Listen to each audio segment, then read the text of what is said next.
second in the championship points, 170 points to Craig Lowndes, who's not here today. This is the best chance Seaton's going to have to really close up that gap. So even though he's had a bad qualifying performance, he's really got to get some strong points haul today. And it's going to be tough from where he is, back out of the top 10. Just on that point, Barry, where you mentioned about spreading the grid out, they've actually increased it from 12 metres to 18 metres between each row, and they're that far back around the track. They've actually had to employ a second starting marshal. You can see there right at the back of the pack there, Leighton Cranbrook and Mike Emery. There's the green at the back all the way around the last corner. So here we go, get ready to do it. Slippery style in Symmons Plains. We wait for the green, away we go. Murphy gets a great start on the inside, and Radicic too. So let's hope we have an incident-free first run, and Radicic, there's no doubt about that, takes the lead and leads them through the first corner, but he runs wide. Murphy will take the lead in the Wins Commodore. Someone else has gone with him too up the inside, but let's have a look at this. It's a relatively clean start. That new starting format may have helped them get through that turn 1, turn 2 cleanly, but they're side by side under brakes as they come down the front straight for the first time. Mark Scaife, Greg Murphy up the inside as they go back to first gear for this incredibly tight hairpin and fire up the back straight for the first time. This will be an interesting challenge because there's not a great deal of love lost between these two guys at the front, Murph and Scaife, but Murphy leads the way. Last time here in 1997 for Greg, he did very well. Scaife then back to Radicic. He'll be disappointed about that first corner. I bet he's kicking himself because he just went in there a bit quick and she sort of ploughed on, understeered straight on. So sod's law, you know, as soon as you get out a bit on the dirt, you say, it's really having bad understeer on the front of that thing. You see how wide he ran there. You know, he's having a lot of trouble getting the thing to stick on the front. And watch the next time, see if it happens. Neil Crompton moves up right on the back of our pole sitter. Meanwhile, we go on board with Mark Scaife and the Mobile Holden Racing Team Commodore as he tries to zero in on the back of the Wins machine of Greg Murphy, thundering down the straight, 230 kilometres an hour on the approach to the hairpin. And Scaife lights on, pulls to the outside, but Murphy beautifully positioned on the inside. Well, there's nothing you can do, Mark. If someone's there, you know, Murph. Oh, yeah, you see Murph just run. When you keep a tight line like that, you're naturally going to go out wider, and you're naturally going to come out a bit slower. But it was pretty close there for the Wins Commodore got off the hairpin fairly quickly. So Murphy's looking good. The 26-year-old Melbourne-based driver, former Mobile Holden Racing Team driver, now team with Stephen Richards in the Wins Commodore team. And Stephen, who's running a little different setup, was well back in 16th position. But Murphy's looking strong. Barguana got away to a good start and has already placed himself ahead of Jason Bright in the Valvoline Cummins Commodore. So Barguana running 5th, Bright 6th, McConville 7th, but it's tight at the top between these two guys, Murphy and Scaife. Yeah, you look at Radicic's car, he's struggling big time to get any grip, either the front or the back by the looks of it. You see how much he's dropped back now. And that's one of the problems with this place. It's very, very tight, and if somebody is sort of holding you up, oh, that's Dick Johnson, yeah. He's gone right off in the shrubs somewhere there. I'm not sure where that is on the circuit, but it's seriously bogged. Bury that baby. Where's that? Turn 2. First turn 2. Yeah. Saw a lot of cars going off there in qualifying and practice yesterday, but Dick's fishing for a gear, but there's no way he's going to get out of there. That's in quite a difficult position it too. Is actually, quite a dangerous position for the rest of the field. Well, it's exactly that, because if anybody's going to go off, we saw in qualifying about 5 people went off there yesterday. And the tragedy of that is that under the 3-race format, he goes right to the back of the grid. And you'd have to just say that's the same, so, you know, they locked up the fronts, and it really does seem as if the Johnson cars are having terrible understeer problems, because that's with Radicic thing, they lost so much ground in the first couple of laps, and DJ just went straight on there, so she looked like she was locked over. It's Jill. Dick Johnson's wife, Jill, looking on, concerned. Greg Murphy, meanwhile, he's holding Mark Scaife pretty effectively in these opening laps. There's a gap, 2.9 seconds back to third place man, our pole position man, Paul Radicic, Neil Crompton behind him. Then Jason Barguana going great guns in the new Gary Rogers VT Commodore. He's up to 5th. Jason Bright in 6th, and Cameron McConville deputising for Craig Lowndes. He's up in 7th position. And immediately behind him, Cameron McLean in the Greenfield Mowers Ford, who's top privateer and running in the top 10. Interesting, talking with Scaife this morning, he said that, he said, well, this is the situation that I'm not real worried about Radicic and Murphy being ahead of me. He said, because they're not in the same race for me in terms of the points for the championship and the safety car coming out. He said, so I'm not going to be going crazy to beat those guys, and I just want to get a good solid finish and get those points. So that's where he is, sitting in second behind Greg Murphy. Safety car on the circuit now. Right, now that's done Paul Radicic a favour. Now all we have to hope is that he can keep the temperature in his tyres, because I reckon he was having a struggle getting the temperature into them. Then in the last lap or so, she suddenly started to pick up and look like it was gripping at the front. Now it's back to square one again, because if you get the temperature out of this old DJ, it's not the happiest of days for him. Well, safety car is out on the circuit, the idea being to slow the field right down while the recovery crews get rid of the car, Dick Johnson's car particularly, which is sitting at a very dangerous point there in the sand trap off turn 2. So we'll return to racing conditions as soon as that shell Ford is pulled out of the dirt. And you can see by that shot there coming out of the hairpin that Jason Bright has turned it back around on Bargwanna, and he reclaims 5th position. Here's your Shell Helix race score. Murphy, Scaife, Radicic will be bunched up nicely now. Crompton, Bright, Bargwanna, McConville and McLean. They're your top 8. Engel is doing well. Seaton's still back outside the top 10 with a lot of work to do. You're watching race 1, round 9 of the Shell Championship Series. We are back under race conditions here at Symmons Plains, and Greg Murphy in the wins. Kmart Commodore still leads the way. What a turnaround for the Murph after starting on an all-Kiwi front row. He leads this race after having a very frustrating season. Well, the word we hear from the pits is that Paul Radicic is having some tyre temperature problems. I would assume that means he can't get enough heat into his tyres, particularly his fronts, because the car's understeering very badly. That means it's not turning into the corner vigorously, and he's really struggling to get around the turns. So that's costing him time. And you can see the way these two cars, as we saw in the first part of this race, just sprinting away from Radicic. Yeah, but Radicic started to come on the last lap before they stopped it. Yeah. And you see there, he hasn't lost an awful lot of ground. So with any kind of luck, he's managed to keep a bit of temperature in the tyres. But I reckon Radicic is going to not give up the ghost. You see the gap now. There he is there, with Crompton right up his bottle. One thing we should make mention of too, that it was put across the news services last night. Stephen Richards was in fact charged for that incident with Craig Lowndes at Calder a few weeks ago. He has since been cleared of that charge overnight. So we should make that clear for Stephen and the Wins Racing team as we join Mark Scaife as he continues the chase on Murphy down into the hairpin again, and Murphy continues to drive defensively on this inside line. Yeah, Murph and Scaife are the only two in the 57 bracket lap. So, yeah, it was nearly a second quicker than the Radicic there. So, doesn't look as if Paul can stay there. I'll tell you what, it's a great performance by the Wins team to knock this car into shape here, but equally impressive from the Mobil boys. Keep in mind, Mark Scaife blew an engine very early in the first untimed session yesterday. So he spent all that session changing the engine. He was late coming out for session 2. So really down, he had a very, very short period of track time to try and get the car sorted for the track. He qualified 3rd. And now he is here challenging for the lead. They're a remarkable squad of people at the Mobil team. Oh. They really know how to dial these cars in fast, aren't they, Baz? Yeah, they do. I was just thinking Fred Gibson's not here this weekend, so Fred will have his feet up on the table, a nice hot cup of tea, or watching this. Well, I'll tell you what, Fred... freezing down here, Fred.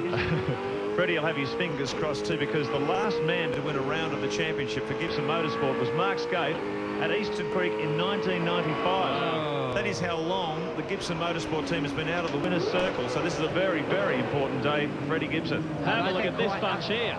Quite unjustly, because it's such a good setup for Gibson. One slip and you will lose a place. Crompton goes for the inside run on Radicic. Have a look at this. Side by side, the two Ford runners. Crompton will have the outside run through the little kick right here, and he'll get the inside run down to the end of this back straight.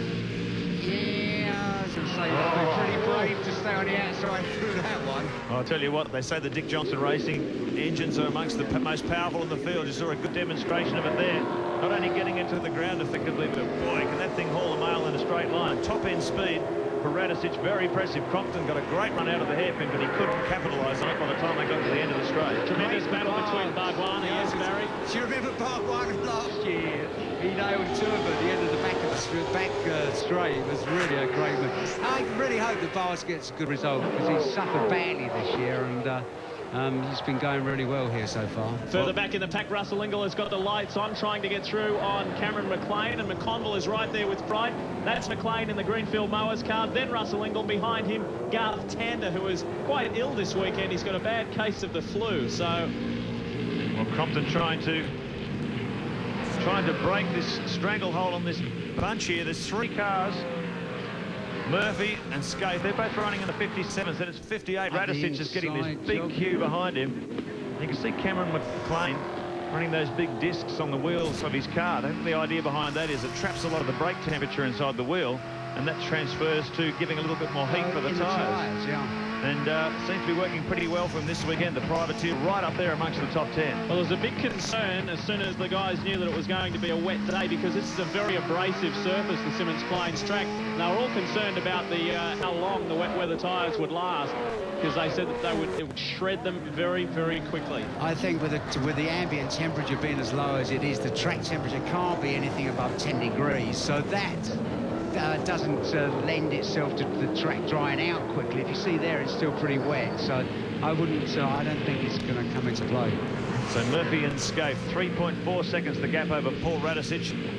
Neil Crompton in 4th position, Bargwanna in 5th, Bright, McConville, McLean, the man on screen now in the Greenfield car. He's in 8th, Russell Ingall in 9th, Garth Tander rounding out the top 10, and John Bowell, the local hero, he's in 11th. Seaton in 12th, that's not good. McLean, like Seaton yesterday, he also had no problem admitting he made a mistake in qualifying. He said he got that much drive out of the bottom turn onto the main straight when he pulled 5th gear instead of when he usually left it in 4th and hit it on the rev limiter.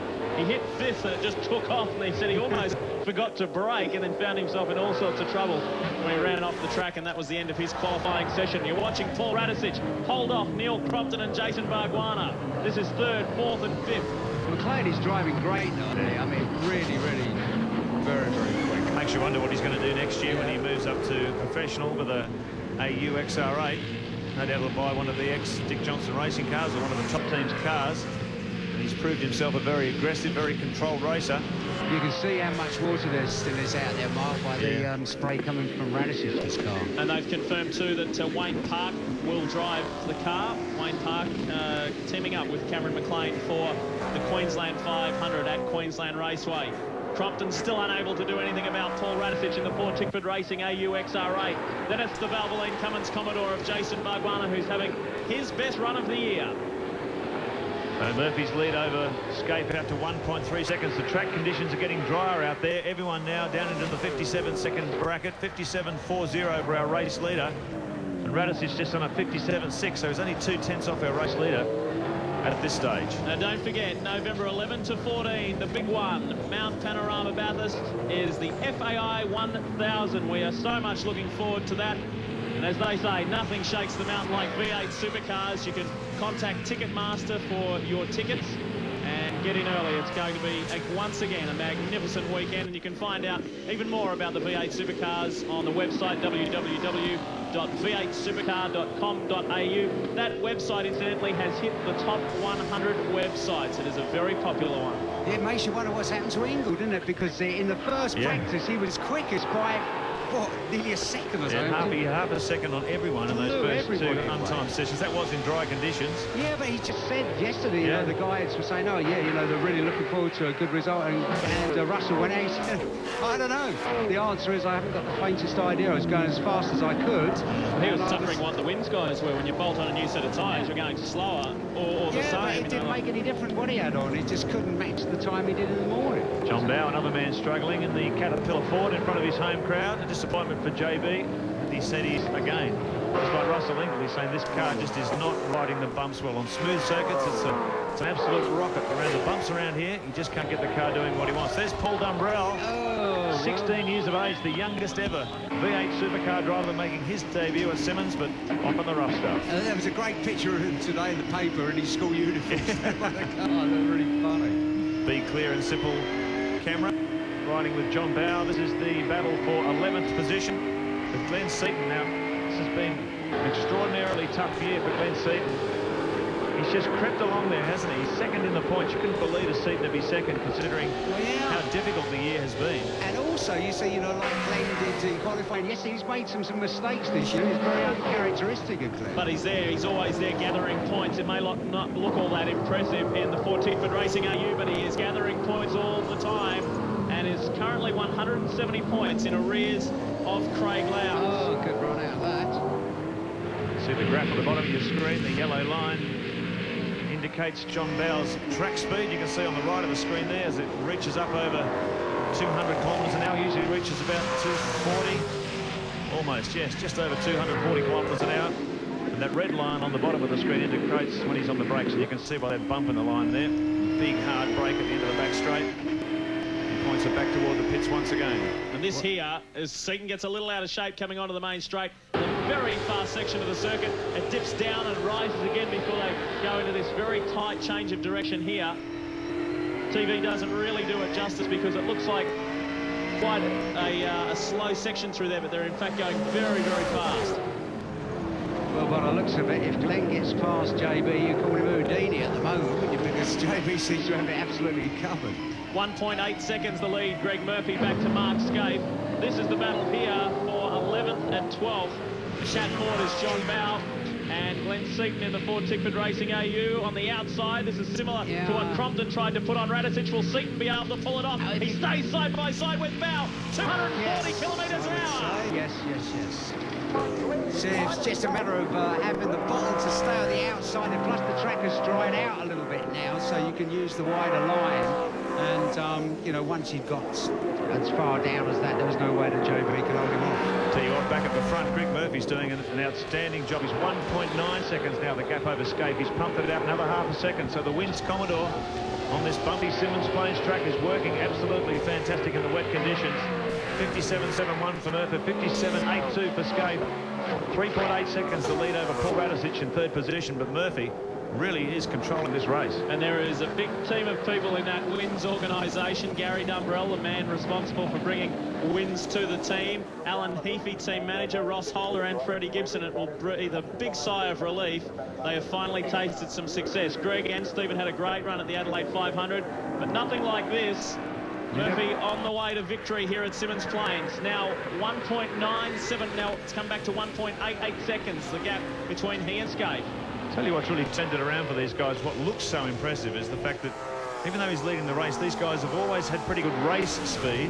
It's just that they haven't got the most out of the car in qualifying. And with a pack covered by 0.9 of a second over 20 cars, if you're not at the front in those front 2 or 3 rows, you don't get anywhere. But now they've got a good qualifying setup on the car, you're seeing the pace, the race pace that the Wins team has.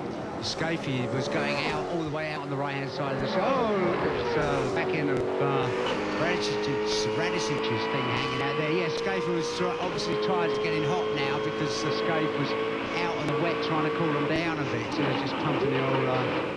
It's interesting, Baz, because it looks like the track is getting drier. Yeah, it is. But the times aren't coming down, so that would indicate the tyres are starting to get a bit spongy. I was talking with Glenn Seaton, and actually if you can get a shot at the front of Mark Scaife's car, you'll notice the front spoiler is suddenly turning white from red to white. And Seaton was saying this morning that most of these front spoilers, they just get blasted that hard here at this track that by the end of the day, they're basically useless. And Scaife's car is a good illustration of that. You can see it going from red to white, where it's just being basically just blasted with a combination of the water and everything else. It's coming off the circuit. So further back in the pack, Jason Bright. Actually, Russell still hasn't got past Cameron McLean. McLean picks his way through the traffic. Through on the inside of Mike Imrie in the Saab Direct Commodore. This is the battle for 8th position. McLean in 8th. Russell Engel and Garth Tander trying to dispose of that position. But McLean doing an outstanding job. Brilliant. The ex-Dick Johnson Racing Ford is beyond the class of privateer division in 1999. He'll certainly be stepping up to professional next year. Look at this gaggle of cars. Stephen Richards on John Bow and Tony Longhurst. So Richards has come from 16th position and now he moves up into 13th. Oh, look at what's Longhurst. 22 left. I think he's going to overgo up the inside. So Bow now is going backwards. He'll be a little frustrated with that. Perkins is right on him now. So we've got several groups that are having some tremendous battles around the Symmons Plains circuit. Richards is on the way forward, and we should point out in defence of Stephen that he is running a very different setup to Greg Murphy. They've been working hard, and well, basically the resources that they have here are only enough so that they can run it on Greg's car and not both cars, but they'll have that rectified in the future. Good performance from Tony Longhurst here, all over the back of Stephen Richards. This is the battle for 12th position. Tony was confident a good result here in wet or dry conditions. The team's been doing a lot of work on shock absorber development. And the car getting progressively stronger, running an engine built by Bo Seaton in-house. Look at Rodney Forbes alongside John Bow. Oh, let's go 3 wide with Larry Perkins. John Bow is floundering out there. He's getting past left, right and centre. Rodney Forbes then up inside of Larry. Does a double move on the outside of Perkins. He's well positioned on the inside. Yes. So Perkins. No, yeah. Larry was out on the bucky stuff there and just sort of understeered straight off. Plenty of speed on the old Wayne Gardner racing car with Rodney Forbes behind the wheel. Yeah, but he's doing a good job. I mean, that was a really good move on JB and also on Larry. So it's not only speed, you know, you have to drive the thing as well. The leads come down about half a second. Scaife really digging deep now. But the time's almost identical. 57.96 for Murphy, a 57.99 for Scaife. They're separated by hundredths of a second. But Scaife this time has been able to bring it down half a second. 1.3 seconds the gap as he chases after Greg Murphy. That reminds me too, just seeing Rodney Forbes do that. It was a tremendous privateers race yesterday. And don't forget you can watch that on trackside between Forbes and McLean again, having a great scrap. 3 laps left to run in the opening race of 3, round 9, and some damage to it. Bit of damage on the front end of Scaife's car. Oh, he's done it again. He's brought it down to 1.2. Oh, this is real nail-biting stuff. Maximum pressure driving for Greg Murphy and Mark Scaife, former teammates at the Mobile Holden racing team. Let's have a look at where they're sitting on the track at the moment. There's your race leader, Murphy. Scaife in second position. Paul Radicic still there in third with Crompton behind him. Bargwana in fifth. Jason Bright in sixth. Cameron McConville in seventh. And there's another gap. Cameron McLean, Russell Ingall and Garth Tander. And Ingall has right alongside. Oh, I've seen this somewhere before. They're coming up on Paul Dumbrell, the 16-year-old schoolboy who's having a very big weekend in John Faulkner's VS Commodore. The same car. Cameron McConville ran for the last 3 rounds. He will team up with Darren Hossack for the Enduros, getting some valuable time in the V8 as we watch Russell Ingall try and do something about Cameron McLean with just a little over 2 laps left to run. This is the battle for 8th position. I think if you would have said to Russell Ingall, he'd be battling for 8th. And this weekend he would have laughed at you on Friday. Things have really turned around for him since qualifying. This car is not working the way he wants it to. McDougall heads into pit lane. So that's a bad day for Dougal. Some strong performances in 1999, but this battle continues. Cameron McLean defending hard from Russell Ingall. Ingall lights ablaze, ducks out on the outside, tries to run down the outside as they come down toward the hairpin once again, but McLean positioned in the right position on the inside. Can Ingall do anything about it coming out of here? Well, Greg Murphy is well on the way to bringing up a... Yes, well, if Russell can stay on the outside here, then he's going to be in the prime position for the left-hander at the end. Ingall's got a great run out of there. Done. Under brakes, he's on the inside line for turn 6. 1 lap remaining for our race leader, Greg Murphy. The gap now is under 1 second between Mark Scaife and Greg Murphy. 1 lap remaining for the Williams Commodore driver. Can the Murph hang on and bring it home for Gibson Motorsport? Well, if he does hang on, guys, he will be the only other driver except for Glenn Seaton, other than HRT in the last 10 races, to win a race here at Symmons Plains. This has been a very pleasing track for results for the Mobile Holden racing team. Seaton won race 1 last year. Other than that, it has been HRT all the way. Oh, gone. Oh, well, it's spun around and whacked the bank, I would say. Well, he could have got turned around too. Yeah. I didn't see the incident, but it's a funny place to come off. So that will now elevate Neil Crompton into third on the last lap. This is Greg Murphy. The last time he won here at Symmons was race 3 in 97. Murphy does it for the Wins Commodore team. And excellent stuff. Look at that. From Mark Scaife in second. It was almost a full second gap, but well done, Greg Murphy. That's so good for Murphy. It'll take you 3 weeks to get the smile off his face. It will That's indeed. really nice for him. And for Mark Scaife, who pulls alongside, I'm sure he'll give him the thumbs up, but for Scaife, as far as he's concerned, that is valuable championship points. Let's have a look at this Radicic incident as we have a look at the Shell Helix replay. And he's done it all himself. Yeah, he just locked up the back there and spun around. That was it. Well, there you go. There's no damage, but it just, he will be kicking himself. It just looks like a bit too much brake on the rear of it, lock the back up, and you turn in and you don't realise you've got too much on until the back locks up, by which time it's too late. A gift there for Crompton and Bargwana. Crompton moving up into third and Bargwana fourth, but there is our race winner. And that is the first victory for the Wins Kmart Commodore team. Here's the Shell Helix race score. Scape in for second from Crompton. Bargwana Bright in for fifth. McConville a good steady drive. Ingle and Gar Tander.